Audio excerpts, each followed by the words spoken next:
कक्षा दसम के भैया ध्यान दें। Exercise 6.3 question number 10। ठीक, ये क्वेश्चन है आपको लिखा है CD और GH क्रमशः कोण ACB और EGF के ऐसे समद्विभाजक हैं कि बिंदु D और H त्रिभुज ABC और त्रिभुज FEG की भुजाओं AB और FE पर स्थित हैं। यदि त्रिभुज ABC समरूप त्रिभुज FEG है तो दर्शाइए number first, number second, number third. ठीक, तो कौन कौन त्रिभुज समरूप हैं? त्रिभुज ABC और FEG। तो त्रिभुज ABC हम बना देते हैं। देखिए क्वेश्चन नंबर 10। सभी भैया ध्यान से पढ़ेंगे। ठीक, क्योंकि परीक्षा आपको देना है, हमको नहीं देना है। हम तो आपको एक प्रकार से हिंट्स दे रहे हैं, है ना, ये मान करके चलिए अब आपको समरूप वाले सवाल आते हैं, है ना।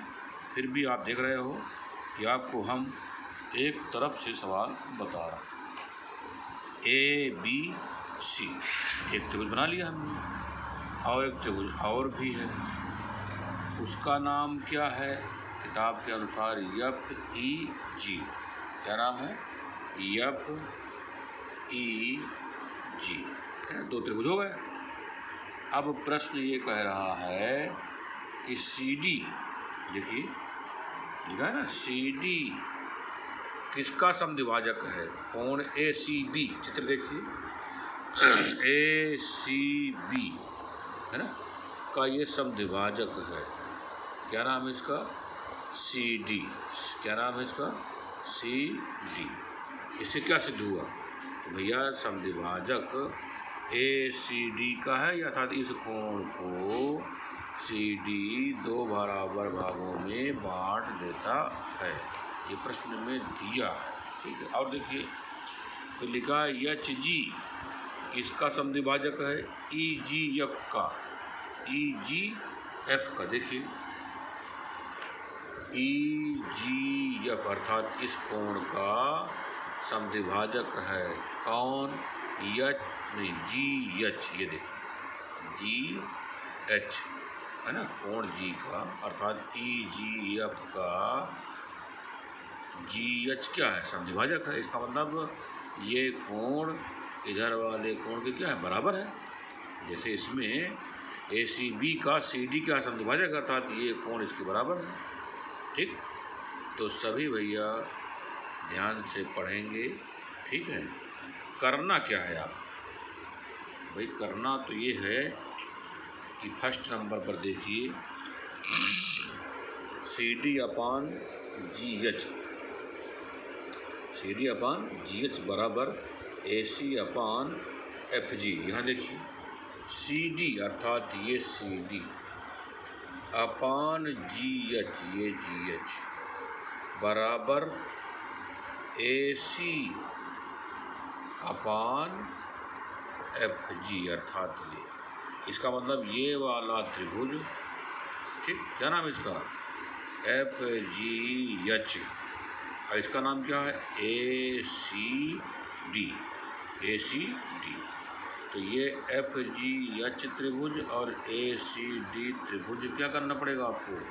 समरूप सिद्ध करना पड़ेगा। तो जब ये समरूप आप सिद्ध कर लोगे तो दोनों ये समरूप हैं, तो समरूप में ही संगत भुजाओं का अनुपात बराबर होता है।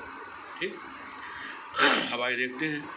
प्रश्न में ये आपको दिया गया था कि ABC अर्थात पूरा त्रिभुज और FEG ये दोनों त्रिभुज क्या हैं? समरूप हैं। ये पहले से दिया है प्रश्न में। चूँकि लिख दीजिए आप, चूँकि त्रिभुज ABC समरूप त्रिभुज FEG तो दिया हुआ है। ठीक है, ये क्या कहेंगे आप? दिया प्रश्न में खुद ही लिखा हुआ कि दोनों त्रिभुज समरूप ऐसे समरूप हैं। तो इसका मतलब क्या हुआ? तो भैया दोनों त्रिभुजों के है तीनों कोण अलग अलग बराबर हैं, अर्थात या इसलिए कोण ए है ना, कोण ए बराबर कोण एफ बराबर कोण एफ, अर्थात ये कोण इसके क्या है बराबर, ये प्रश्न में दिया। और कोण बी बराबर कोण ई, और क्या है भैया, कोण सी बराबर कोण जी। ये बात क्या है, क्योंकि दोनों त्रिभुज समरूप हैं ये दोनों, तो इनके तीनों कोण अलग अलग बराबर होंगे, है ना, इसलिए हमने लिख दिया है। अब आप जानते हो कोण ए को क्या पढ़ेंगे आप, सी ए डी भी पढ़ सकते हो, ठीक है। अब चूँकि त्रिभुज हमने पूरा लिया है A B C F E जी, तो क्या पढ़ेंगे सी ए बी, कोण ए को पढ़ेंगे। एफ को क्या पढ़ेंगे जी एफ ई, कोण बी को क्या पढ़ेंगे भैया सी बी ए, और कोण ई को क्या पढ़ेंगे जी ए एफ, है ना। कोण सी को क्या पढ़ेंगे ए सी बी, और कोण जी को क्या पढ़ेंगे एफ जी ई, ठीक। अर्थात ये कोण इसके बराबर है, ये कोण इसके बराबर है, और ये कोण इसके बराबर है। ये प्रश्न में खुद दिया हुआ है, क्योंकि दोनों त्रिभुज क्या हैं समरूप, इसीलिए, ठीक है। तो कोण ए को आप क्या लिख सकते हैं सी ए बी, एफ को क्या लिख सकते हैं जी एफ ई, हमने लिखा ना कोण ए बराबर कोण एफ, है ना। तो क्यों बराबर ये आपको खुद पता होना चाहिए, क्योंकि दोनों त्रिभुज समरूप हैं, तो इसलिए दोनों त्रिभुजों के तीनों कोण अलग अलग बराबर होंगे, ठीक। चलिए आगे बढ़ते हैं। अब आप खुद जानते हो कि कोण ए सी बी, है ना, ये कोण ए सी बी अर्थात ये बराबर ये वाला कोण क्या है एफ जी ई, कोण एफ जी ई। भैया ये कोण तो दिए हुए बराबर है, चूँकि त्रिभुज समरूप थे, ये दिया हुआ, ठीक है। तो वही है लिखा हमने, ये वाला कोण सी बराबर कोण जी। सी को आप क्या लिख सकते हैं ए सी बी, और जी को लिख सकते हैं एफ जी ई, तो हमने इस बार पूरा लिख दिया, ठीक है। अब क्या करेंगे, कोण ए सी बी का क्या करेंगे आधा, तो ये भाग दे लो दो को, एफ जी ई में दो को भाग दे दिया, है ना, दोनों पक्षों में तो भाग देंगे, दो को भाग दे दिए। अब ए सी बी का आधा क्या होगा भैया, ए सी बी अर्थात इस कोण का आधा क्या होगा ए सी डी, पता हुआ कि नहीं हुआ। यहाँ पर क्या लिखेंगे इसके स्थान पर आप, कोण ए सी डी, एफ जी का आधा एफ जी ई का आधा था, इस कोण का आधा क्या लिखेंगे आप, ये कोण क्या नाम इसका एफ जी एच, क्या लिखेंगे कोण एफ जी एच, ठीक। तो ए सी बी का आधा ए सी डी होगा, एफ जी ई का आधा एफ जी एच होगा, ठीक है। तो कुल मिला करके ये कोण इस कोण के क्या है बराबर है, ये आपने सिद्ध कर लिया। अब कोण ए और कोण एफ क्या है पहले से बराबर था, कोण ए को हम लिख देते हैं, क्या लिख देते हैं सी ए डी, है ना, सी ए डी बराबर कोण इसका नाम क्या है जी एफ एच, जी एफ एच, ठीक है, कोण जी एफ एच, ठीक है। तो क्यों बराबर, क्योंकि ये बात दिया है। तो आप देख रहे हो भैया त्रिभुज, इन दोनों त्रिभुजों में देख लीजिए आप, एक त्रिभुज हो गया और एक त्रिभुज हो गया, इन दोनों त्रिभुजों में ये वाला कोण इसके बराबर है, ये वाला कोण इसके बराबर है। तो आप जान रहे हो कि त्रिभुज के अगर दो कोण बराबर हैं तो तीसरा कोण अपने आप बराबर होता है, तो ये वाला अपने आप बराबर हो जाएगा। तो अब दोनों त्रिभुज ये क्या हो गए समरूप, अब लिख देते हैं आप, आता है समरूपता की कसौटी ए से, अर्थात कोण से, ठीक। दोनों त्रिभुज क्या हो गया ये ए बी, नहीं ए सी डी, त्रिभुज ए सी डी, समरूप त्रिभुज ए सी डी, है ना, समरूप त्रिभुज F G H, F G H, ठीक। ये बात हमने सिद्ध कर दिया भैया, ये वाला त्रिभुज ए सी डी और ये त्रिभुज क्या नाम है इसका एफ जी एच, दोनों क्या होगा ये समरूप सिद्ध कर दिया। अब आप खुद जानते हो अगर त्रिभुज समरूप है तो संगत भुजाओं का अनुपात क्या होता है, बराबर होता है। आपको क्या करना है, फेयर में अच्छी प्रकार से लिखना है, ठीक है। ये तो हम आपको समझा रहे हैं, पढ़ा रहे हैं, इसको आप फेयर में ठीक प्रकार से लिखेंगे, ठीक। अब चूँकि दोनों त्रिभुज समरूप हो गए तो संगत भुजाओं का अनुपात क्या होगा, बराबर होगा।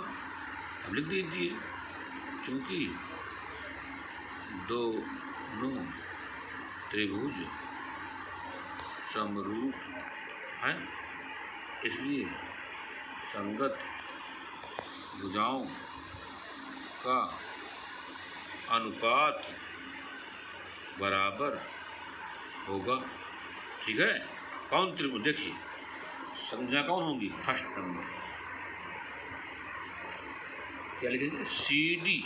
ये सी डी बटे क्या होगा भैया, सी डी बटे क्या होगा, जी एच बराबर, ठीक है। ए सी बटे क्या होगा, एफ जी क्या लिखा, जी है, अच्छा ये एफ जी। अब बराबर क्या बचा है, ए डी बटे एफ एच, ए डी बटे एफ एच, ठीक। ये दोनों त्रिभुज समरूप होने के कारण संगत भुजाओं का अनुपात बराबर होता है, ये हमने लिख दिया। अब आप जान रहे हो कि हमारे फर्स्ट नंबर पर सी डी बटे जी एच बराबर ए सी बटे एफ जी लिखा हुआ, ये इसकी चर्चा नहीं है तो इसको मत लिखिए। अब सेकंड नंबर सिद्ध करना है, ये देखिए त्रिभुज फर्स्ट नंबर सिद्ध हो गया, अच्छा ये। अब सेकंड नंबर सिद्ध करना है त्रिभुज डी सी बी, आइए चित्र देखिए, डी सी बी इधर वाला समरूप, कौन समरूप, एच जी ई, ये देखिए डी सी बी समरूप एच जी ई, बिल्कुल इसी प्रकार, ठीक है, बिल्कुल इसी प्रकार आपको जैसे अभी आपने देखा इन दोनों त्रिभुजों को हमने समरूप दिखाया, सिद्ध किया, बिल्कुल इसी प्रकार इन दोनों को भी समरूप सिद्ध करना है। कर लोगे तो कुल मिलाकर के इसका सेकेंड पार्ट आपको स्वयं करना है, कर लोगे ना। चलिए अब देखिए थर्ड नंबर क्या लिखा है, थर्ड नंबर लिखा है त्रिभुज डी सी ए, देखिए त्रिभुज डी सी ए, ये वाला त्रिभुज है ना, डी सी ए समरूप एच जी एफ, समरूप त्रिभुज एच जी एफ पर थर्ड नंबर पर यही सिद्ध करना है आपको, ये दोनों त्रिभुज क्या हैं, समरूप हैं। तो हमने सिद्ध कर दिया कि दोनों त्रिभुज क्या है, ये समरूप है ना, डी सी ए समरूप एच जी एफ, ठीक है। तो कुल मिला करके इन दोनों को आप समरूप सिद्ध कर लीजिएगा, ठीक। अब रही बात समरूप काहे सिद्ध करोगे भैया, ये समरूप हमने सिद्ध करके दिया है, आपको दिखाया है ना, समरूप सिद्ध कर दिया तभी तो ये संगत भुजाओं का अनुपात बराबर होगा। तो डी सी ए अर्थात डी सी ए ये त्रिभुज, डी सी ए ये और समरूप एच जी एफ, ठीक है। तो आप जान रहे हो कि भैया इन दोनों में देखेंगे कि ये वाला कोण इसके बराबर है, ये बात दी है, ये वाला इसके बराबर, ये हमने सिद्ध कर लिया है अभी, है ना। तो दोनों त्रिभुज क्या हो गए, समरूप हो गए। जब समरूप हो गए तो लिखना है केवल, क्या लिखोगे आप, डी सी ए। अगर डी सी ए लिखोगे समरूप, डी सी ए त्रिभुज डी सी ए समरूप त्रिभुज एच जी एफ, है ना, लिखने का ढंग ध्यान रखना।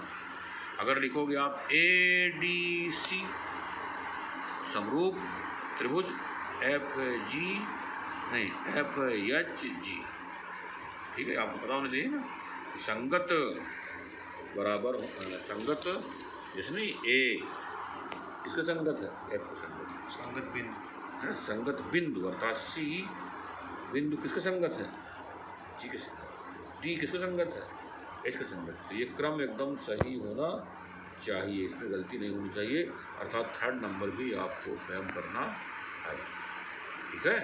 तो ये आपको सवाल क्वेश्चन नंबर 10 पूरा कर लेना, अगर कोई समस्या आती है तो आप हमें बताएंगे, ठीक। तो कुल मिलाकर आप देख रहे हो कि एक ही सवाल में काफ़ी काम हो गया है आपका। ठीक है, तो अब क्वेश्चन नंबर 10 आप स्वयं पूरा करोगे, है ना। ये हमने सिद्ध करके दिखा दिया। ठीक है, और ये तभी आया है जब हमने ये त्रिभुज समरूप दिखाया है, तब इसके बाद आया है। ठीक, ये आपको स्वयं करना है। तो कुल मिलाकर क्वेश्चन नंबर 10 आप पूरा कर दीजिएगा। अब क्वेश्चन नंबर 11 आपको बताना है हमको, लेकिन चूँकि समय हो गया, क्योंकि 15-20 मिनट हम पढ़ाते हैं। ठीक है, 15-20 मिनट में एक सवाल या 2 सवाल हो जाते हैं। ठीक, और एक दो आप पढ़ना, ज़्यादा नहीं पढ़ना, आपको धीरे धीरे धीरे धीरे पढ़ना है। आपका कोर्स समय से एकदम ठीक जनवरी तक समाप्त हो जाएगा। ठीक है, कुछ बचेगा नहीं और पहले ही समाप्त हो जाएगा। प्रयास हमारा रहेगा कि कोर्स आपका जल्दी समाप्त हो जाए। आपको एक सवाल, 2 सवाल, 3 सवाल पढ़ना केवल बस आपको आना चाहिए, इस प्रकार आप पढ़ेंगे। ठीक है, शेष फिर